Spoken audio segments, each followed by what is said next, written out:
Negative talk ని, ట్విట్టర్లో tweets ని, ఇన్స్టాలో పోస్టుల్ని మీరు పట్టించుకోవద్దు. మరి జనాల్ని ఎరుపప్పం చేయడానికి అయితే నేను రివ్యూ చేయట్లేదు.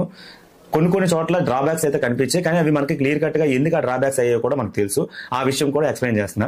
ఈ రాజకీయ ప్రకారంగా పవన్ కళ్యాణ్ గారు మాలలు వేశారు.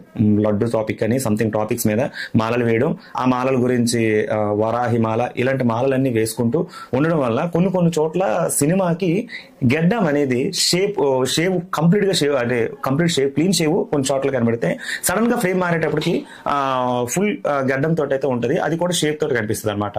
సో బ్లేడ్ పెట్టి కంప్లీట్ గా షేవ్ చేయకూడదు కాబట్టి ఆ ఫ్రేమ్స్ ని ఇంకా అలాగే వదిలేయాల్సి వచ్చింది అని నాకైతే అనిపించింది. అంటే ఇప్పుడు మాల్లో ఉన్నారు, మాల విడవకూడదు, ఎక్కడ షూటింగ్ ఆగకూడదు, ఎక్కడ ప్రొడ్యూసర్ బొక్కడిపోతాడు, ఇవన్నీ దృష్టిలో పెట్టుకొని ఆ షూటింగ్ అనేది అలా వెళ్ళిపోయింది అంతే. అంటే గడ్డం ఉన్న చోట గడ్డం తోటి షూట్ చేస్తారు, క్లీన్ షేవ్ ఉన్న చోట క్లీన్ షేవ్ తోటి షూట్ చేసుకుని వెళ్ళిపోయారు.